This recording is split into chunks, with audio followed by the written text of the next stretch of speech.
नमस्ते। मैं हूँ राहुल और आप देख रहे हैं मेरा रूप। आज एक अंतराल के बाद हमारे साथ डॉक्टर अभिषेक मिश्रा जी जुड़े हैं और सर आपने आपके समय दिया, आपका टाइम दिया इस टॉपिक पे बात करने के लिए बहुत बहुत धन्यवाद। Always a pleasure Rahul ji. आप तो हमारे काफ़ी करीब हैं। आपके सबसे पहले आपको 1000 सब्सक्राइबर्स की बहुत बहुत शुभकामनाएं और धन्यवाद। आशा करता हूं कि जल्दी ही आपका जो 4000 घंटा है वो भी पूरा हो जाएगा, आप मोनेटाइज होंगे। अच्छा काम कर रहे हैं, राष्ट्रवाद का काम कर रहे हैं, करते रहिए, हमारी शुभकामनाएं। मैं अपने दर्शकों से कहूँगा कि राहुल जी को सपोर्ट करें। जितने राष्ट्रवादी हैं एक दूसरे का सपोर्ट करें तो ज़्यादा अच्छा है। जी राहुल। धन्यवाद। सर मैं आपसे कुछ चीज़ें पूछना चाहूँगा। जैसे अभी आपको पता है कि जाकिर नाइक जो है वो भी पाकिस्तान में है, राइट? या उसे पाकिस्तान बुलाया गया है। अगर मैं मोर प्रिसाइजली आपसे पूछूं तो पाकिस्तान में जाकिर नाइक को स्टेट गेस्ट के तौर पे इनवाइट किया गया है। वहाँ की गवर्नमेंट के लोग उनको रिसीव करने गए। इसके खर्चे गवर्नमेंट उठाएगी, यानी गिने चुने लोग जो पाकिस्तान में टैक्स देते हैं वो लोग उठाएंगे। जी तो पहले ही पाकिस्तान में जहर या रेडिकलिज्म कम है, जो इसको और बुला लिया उन्होंने जहर घोलने को। देखिए राहुल जी, ऐसा है कि जिसको आप जहर समझ रहे हैं उनको वो शहद लग रहा है, तो वो उनकी प्राथमिकता है ना। देश बना ही इसलिए था, इस्लाम की सेवा करने के लिए।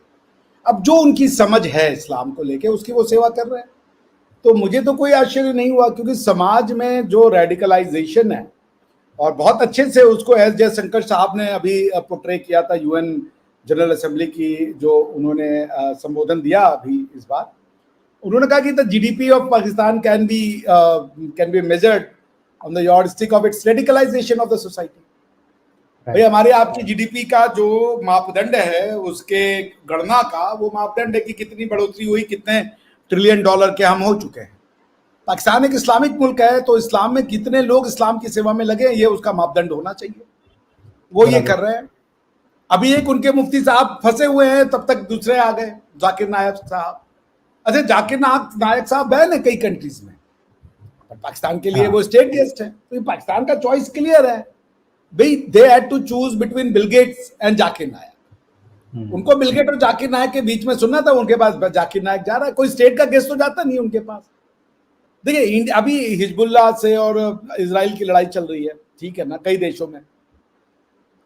तो अब उसमें इजराइल ने और पैलेस्टाइन ने दोनों ने उनके जो रिप्रेजेंटेटिव थे इंडिया से कहा आप हमारी मदद कीजिए, इस मैटर को रिजॉल्व करवाइए। आज ईरान के भी एम्बेसडर ने कह दिया कि भाई इंडिया कुछ कर सकता है तो करे, ठीक। पाकिस्तान को किसी ने बोला कि पाकिस्तान कुछ कर सकता है तो करे, सारे इस्लामिक मुल्क है ना। उन्होंने किसको, पाकिस्तान से किसने मदद मांगी थी? हिजबुल्लाह ने। बराबर। तो पॉइंट ये है कि पाकिस्तान का चीफ गेस्ट जाकिर नायक ही हो सकता है। पाकिस्तान का भाई एक बात बताइए, यही स्टेट गेस्ट तो ओसामा बिन लादेन भी था ना। हाँ, सही बात है, बराबर। लिविंग अप टू देयर क्या कहते हैं रेप्यूटेशन। ओसामा बिन लादेन को सऊदियों ने अपने घर में जगह नहीं दी, जहां से वो बिलोंग करता था उसको जगह कहां मिली?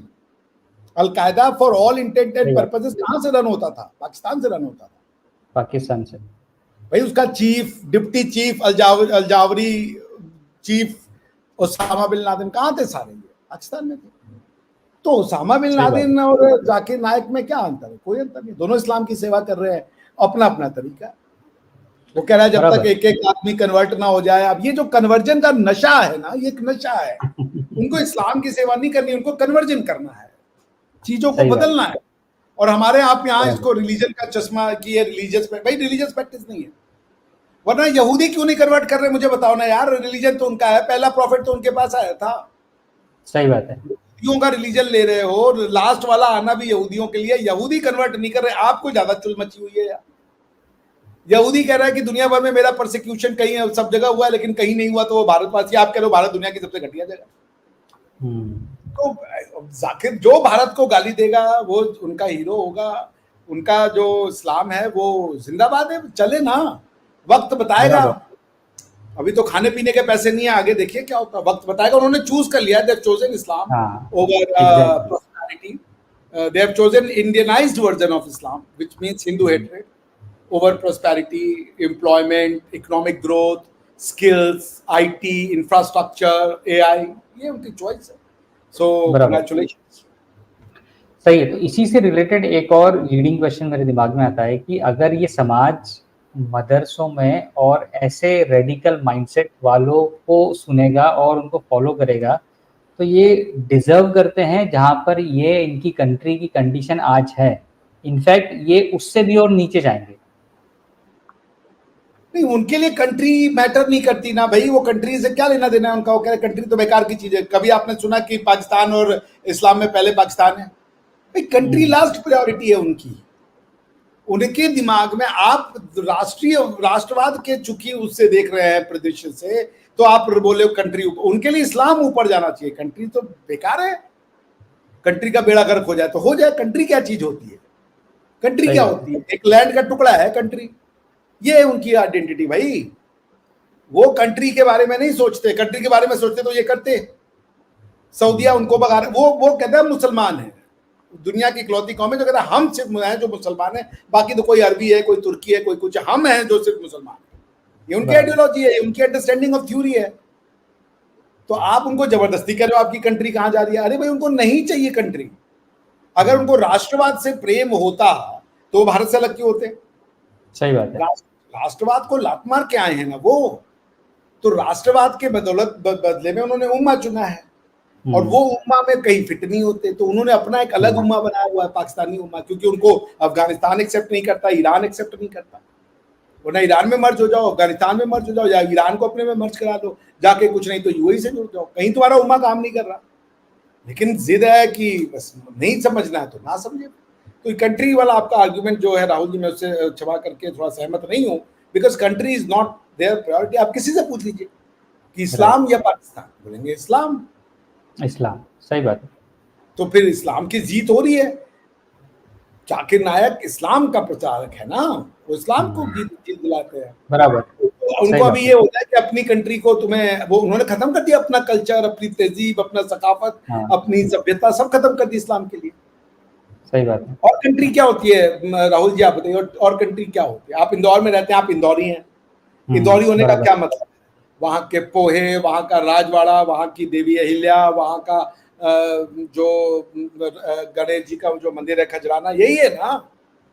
आप इन सब चीज को तोड़ दें, कहना तो अब हम इंदौरी बोलेंगे, अब हम बोलेंगे उर्दू, जो वहाँ की देवनागरी है वो भी नहीं लिखेंगे, हम जो लिखेंगे अरबिक स्क्रिप्ट, तो आप फिर इंदौरी तो नहीं रहेंगे।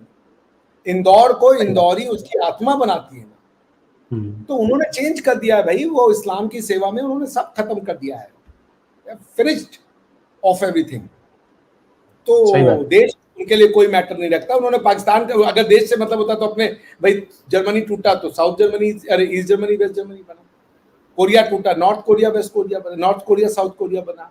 सुदान टूटा तो सुदान नॉर्थ सुदान बना भैया। मसिडोनिया टूटा तो नॉर्थ मसिडोनिया और साउथ मसिडोनिया बना।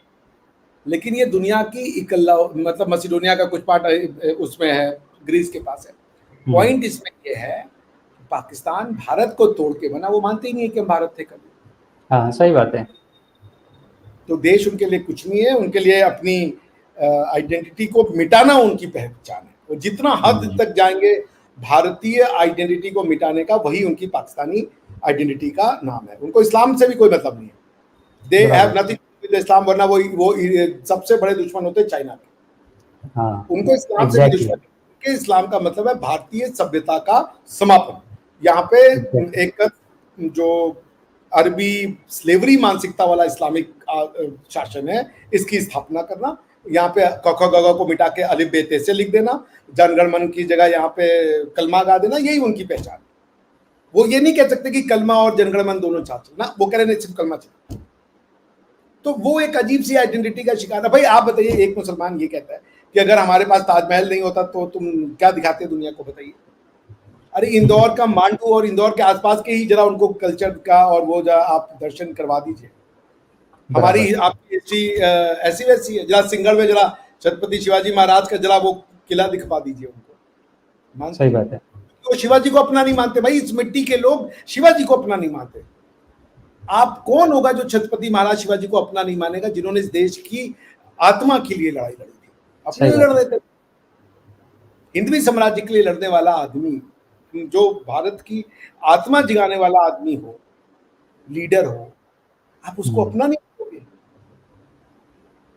यही है, क्या बराबर। कीजिएगा। तो पाकिस्तान आपने आपने आपने भी एक बात अभी कुछ देर पहले बोली थी कि जहर उगलने वाली बात और ये चीज, तो उसी से रिलेट मैं एक और चीज आपसे पूछता हूँ कि क्या जाकिर नाइक का पाकिस्तान में जाना या पाकिस्तान, मतलब ये पाकिस्तान और जाकिर नाइक दोनों के लिए एक विन विन सिचुएशन है, क्योंकि ये इंडिया के खिलाफ जहर उगलता है और पाकिस्तानियों को वो लोग ज्यादा पसंद है जो लोग भारत के खिलाफ जहर उगलते हैं, तो ये दोनों का कॉम्बिनेशन एकदम फिट बैठ गया वहां पर। बिल्कुल, जो भी भारत को गाली देगा वो उनका हीरो है। इल्हान उमर भी आई थी उनके यहाँ, तो जो आप बिल्कुल सही कह रहे हैं, जो भारत को गाली देगा वो उनका हीरो है। और पाकिस्तानी कौन है? भारतीय ही तो है। पाकिस्तानी भारतीय है, तो कोई पागल ही पाकिस्तानी होगा जो कह रहा भारतीय नहीं है। मानसिक रूप से बीमार आदमी होना चाहिए ना। तो पॉइंट ये है कि आपको ये समझना पड़ेगा कि ये बिल गेट्स नहीं जाएगा इनके यहाँ। सही बात। इनके यहाँ कोई जो हॉटमेल वाले थे, क्या नाम था, भाटिया, समीर भाटिया नहीं जाएगा। भाटिया, समीर भाटिया। इनके यहाँ कोई बड़ा विचारक फिलोसोफर नहीं जाएगा कभी। सही बात। ये नफरत को आइडेंटिटी मान चुके हैं, हिंदू नफरत और यहूदी नफरत। जितनी यहूदियों के लिए नफरत इनके यहाँ है, सऊदिया में और यूएई में अगर आपने इजराइल के अगेंस्ट में प्रदर्शन निकाले तो वो तशरीफ सुझा रहे, कह रहे कि अगर पैलेस्टाइन के समर्थन में तुमने वो निकाला तो मैं तुम्हारी तशरीफ सुझा दूंगा। बराबर। लेकिन यहाँ पे भारत में देख लीजिए, पाकिस्तान में देख लीजिए, रोज नारे लगा रहे हैं, ये कर देंगे वो कर देंगे। Freedom of speech and expression का यूज करना चाहते हैं और freedom of speech and expression देना नहीं चाहते। अभी मौलाना साहब, मतलब freedom of speech and expression के हम तुम तक गाली दे तो सब कुछ जायज है, उसमें भी रोको मत, हमारी फ्रीडम, हमारे रिलीजन का पार्ट है वो, तुमको गाली देना is a part of my freedom of religion. पाकिस्तानियों का ये हालत है। लेकिन अगर हमारे वाले के लिए भी तुम शब्द में, अब वो मौलाना साहब फंसे हुए तारिक जी, गलती ये थी कि वो सच बयान कर रहे थे और शब्द का चुनाव गलत हो गया। अब आपको शब्द, दुनिया अपना शब्दकोश बढ़ाती है, पाकिस्तान में शब्दकोश घटाना है आप, क्योंकि अगर आप इस प्रोफेशन में हो तो आपके दिमाग में तो डर डरा रहेगा ना, साला ये बोल दे वो बोल दे, कि क्योंकि आपने देखा उस और दुनिया का पहला देश है जहां नॉलेज, ज्ञान कोई वैल्यू नहीं रखता, डॉक्टर को जिंदा जला देंगे भाई रिलीजन के लिए। एग्जैक्टली। कहीं और होता तो कोई डॉक्टर होता और भगवान को गाली भी दे रहा तो लोग कहते चलो यार डॉक्टर है, अच्छा आदमी है, पढ़ा लिखा आदमी है, क्या लेना देना, अथीस्ट आदमी है। लेकिन वो डॉक्टर बेचारा कह रहा है कि हमने नहीं लिखा, उसके बाद भी उसको जिंदा जलाया, मारा, वहशियत की सारी सीमाएं पार कर। क्या कीजिएगा इसको आप? तो यही है उनका आइडेंटिटी भाई, उनका नफरत फैलाने वाले लोग ही जाएंगे। मतलब ये मानसिक रूप से बीमार लोग लगते हैं। अभी ये पता नहीं सही शब्द है इनके लिए बोलने के लिए क्या है। सही शब्द है, बिल्कुल सही। एग्जैक्टली, बराबर।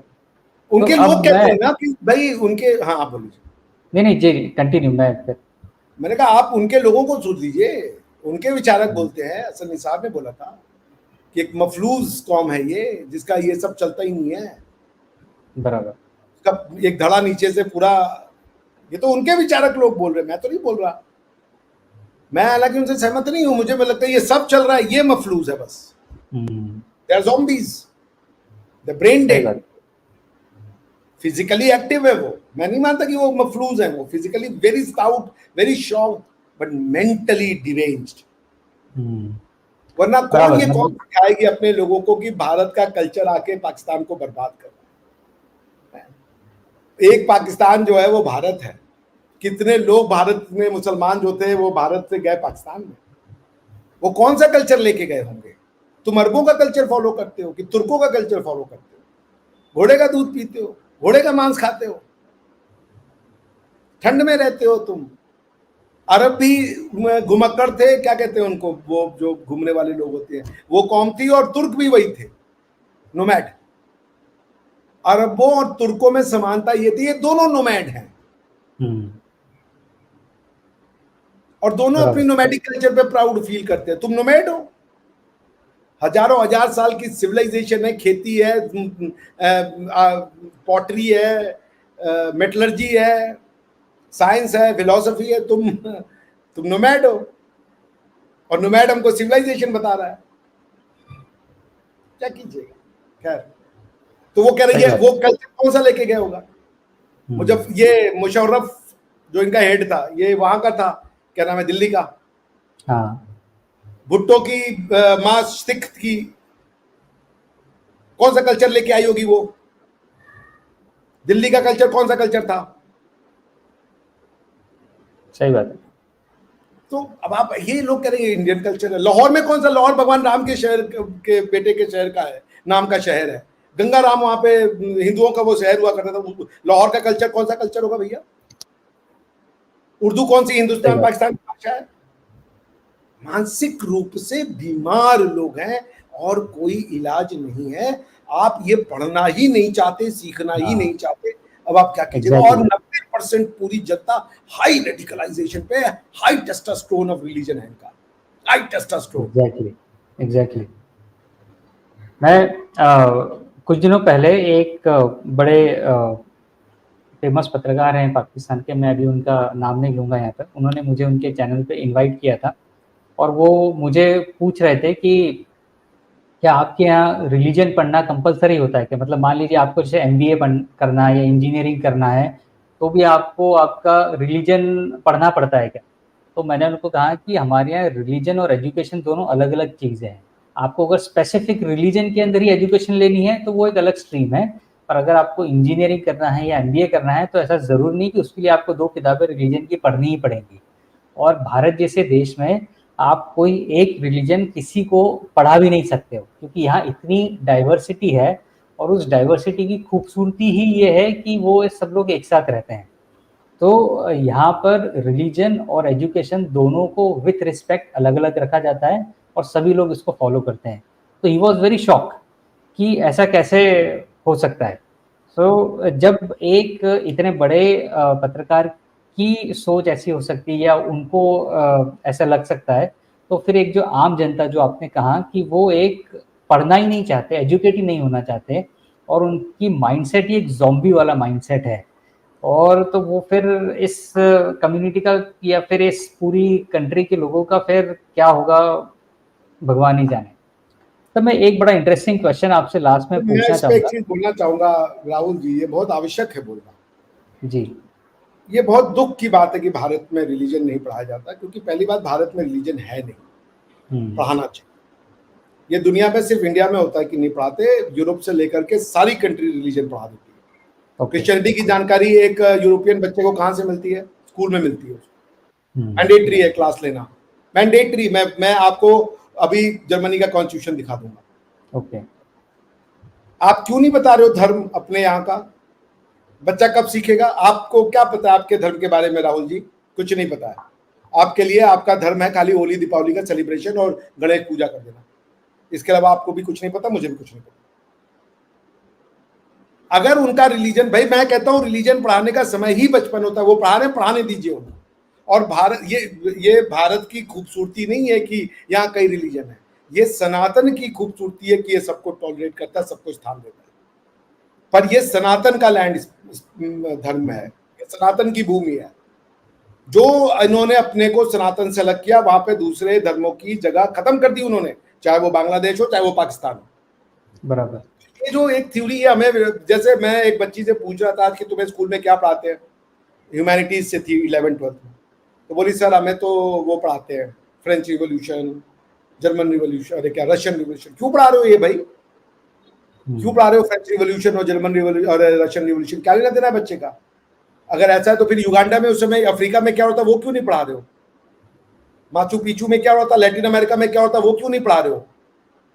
फिर वो क्यों नहीं पढ़ा रहे हो जो 30 साल तक कैथोलिक से प्रोटेस्टेंट पे युद्ध चलता रहा और ट्रीटी ऑफ वेस्टफालिया हुआ, क्यों नहीं पढ़ा रहे हो वो। अगर यूरोप की हिस्ट्री पढ़ानी है बच्चों को 11th 12th में वर्ल्ड हिस्ट्री के नाम पे, पिक एंड चूज क्यों कर रहे हो भाई, रिवॉल्यूशन को हिस्ट्री क्यों पढ़ा रहे हो तुम। बराबर। ये जो एक नैरेटिव बना दिया इन्होंने, इसको आपको काउंटर करना पड़ेगा कि भारत में शब्द, भाई ऐसा नहीं है। एक फिलॉसफी, आप हिंदू हो इसलिए आप सबको जगह दे रहे हो, अब आप ये चले जाएं, ये यूरोप में भी ये बीमारी नहीं है कि ये जर्मनी, कभी वो बोलेगा जर्मन ये जी क्रिश्चियंस का भी है, मुस्लिम्स का भी है, हिंदू का भी है, सबका, वहां भी बहुत से धर्म रहते हैं, पर वो ये नहीं बोलता ये सबका है जी, वो बोलता है ये क्रिश्चियन लैंड है, आओ हम फ्रीडम दे रहे हैं। ये बीमारी हमारे यहाँ आपको काटी और यही डॉक्ट्रिन हमें आपको खत्म करेगी, जो इन्होंने सिखा दिया है कि भाई बहुत सारे वो रहते, भाई वो बहुत सारे रहते, फिलोसफीज और रिलीजन में अंतर है। भगवान बुद्ध ने वैदिक फिलोसफी, अभी मुझसे किसी ने पूछा सनातन और भारतीय में क्या अंतर है, तो मैंने उनको समझाया कि सनातन वैदिक परंपरा को मानने वाला व्यक्ति सनातन हो सकता है, वो भारतीय हो भी सकता है और नहीं भी हो सकता। हर सनातनी भारतीय हो जरूरी नहीं है, मगर हर भारतीय हर सनातनी जो है वो भारतीय हो ये जरूरी नहीं है, और ना ही हर भारतीय सनातनी हो ये भी जरूरी है। जैसे अगर जो इंडोनेशिया के लोग हैं वो तो वैदिक परंपरा में चलते हैं, वो भारतीय तो नहीं है पर सनातनी है। कंबोडिया में रहते हैं लोग सनातनी है, वो भारतीय तो नहीं है। थाईलैंड का राजा अपने आप को वेद से और ब्राह्मणों के हिसाब से चलता है, वो सनातनी तो है पर भारतीय नहीं है, क्योंकि भारतीय कौन है, उत्तरस्य समुद्रस्य हिमादयश्च दक्षिणम वर्षद भारतम नाम भारतीय सदति, भारत की संतानों को भारतीय कहते हैं, सनातन मानने वाले को तो भारतीय कहते नहीं है। तो भगवान बुद्ध सनातनी तो नहीं थे पर भारतीय जरूर थे। हाँ, सनातनी ये कहता है कि तुम वेद को मानो ना मानो कोई फर्क नहीं पड़ता, लेकिन भगवान बुद्ध ने सनातन की फिलॉसफी से डिफरेंस किया। उन्होंने सनातनी सिस्टम के आधार पर जो लॉस थे उनको कभी कैंसल आउट नहीं करा। तो पॉइंट ये है कि आपको इनहेरिटेंस का सिस्टम, लीगल सिस्टम वही रहा, डिवोर्स नहीं है तो फिर नहीं है। उन्होंने यह नहीं कह दिया कि जो आज से बुद्ध हो जाएगा वो अपनी महिलाओं को, बीवियों को डिवोर्स दे देगा, मल्टीपल मैरिज करेगा। तो ये कहना गलत है कि भाई यहाँ पे पढ़ाया भी नहीं है। मैं तो क्या पढ़ाओ, ये कि सब रिलीजन इक्वल है कह देने से काम नहीं होगा। उसी का नतीजा बच्चा कुछ जानता नहीं है, वो समझता है कि हम यहाँ पे मेजॉरिटी है तो माइनॉरिटी के लिए हम दुख का कारण है। उसको बताओ तो मेजॉरिटी की क्या रिलीजन है, फिलोसफी है, और धार्मिक फिलोसफी क्या होता है, रिलीजन फिलोसफी क्या होता है। कंपैरेटिव रिलीजन मैं तो मैंडेटरी कर दूं। कौन ये कहता है कि सभी रिलीजन को जगह है? कौन, एक जरा रिलीजन बता दीजिए मुझे आप जो कहे सभी रिलीजन की जगह है। कोई नहीं कहता भाई, सब कह रहा है तुम्हारा गलत है। सारे रिलीजन जो है अब्राहमिक फेथ के वो कहते हैं तुम्हारा गलत है। एक ही धर्म है जो कहता है तुम्हारा सभी सही है, मेरा भी सही है, वो है वैदिक धर्म। तो ये बताओ बच्चों को, ये जो आपने ये कम्युनिस्ट है कि ये हमारी सोच है, तुम्हारी सोच नहीं है कि भारत में सबकी जगह, भारत में ये जगह वैदिक फिलोसफी की वजह से, कम्युनिस्ट में नहीं है। क्योंकि अगर कम्युनिस्ट सारे धर्मों को जगह देता तो चाइना में आज इस्लाम की जगह होती, क्रिश्चियनिटी की जगह होती, नहीं है वहां पे। ये चूरन जो बेच दिया है हमें ना कि नहीं पढ़ाते, पढ़ाना चाहिए। बच्चे अपने रिलीजन से, मैं यहाँ बच्चों को बोलता सर मैं तो रिलीजन नहीं मानता, सर मैं धर्म को नहीं मानता, ये है उनकी वो एटीट्यूड इन बच्चों का। और ये इसी स्कूल की व्यवस्था से आई है, क्योंकि उनको पता ही नहीं अपने धर्म में क्या लिखा हुआ है। तो मैं कह रहा हूं अपने बच्चों को टीचर हायर कीजिए, धर्म की शिक्षा दीजिए। जैसे उनके घर में मौलवी आता है, आप बुलवाइए, उसको बताइए वेद में क्या लिखा है, वो तभी आपका बच्चा अपने धर्म के, अपने परंपरा के बारे में जानेगा। उसको रिचुअल्स को आप अपना धर्म मत समझ लीजिए कि गणेश पूजा सीख लिया, उसने मूर्ति पूजा सीख ली तो वो हिंदू बन गया और सनातनी बन गया। उसको बताइए वैदिक फिलॉसफी क्या होता है, बुलाइए उसको कि जो एक मिनिमम हो वो आ करके आपके यहाँ 1 साल बैठ करके बच्चों को शिक्षा दे, जैसे कि मुसलमानों को मौलवी शिक्षा देते हैं। वरना आपका एजुकेशन सिस्टम आपके हाथ से जा चुका है, वो कॉन्वेंट चलाते हैं। ये this is more dangerous what you said.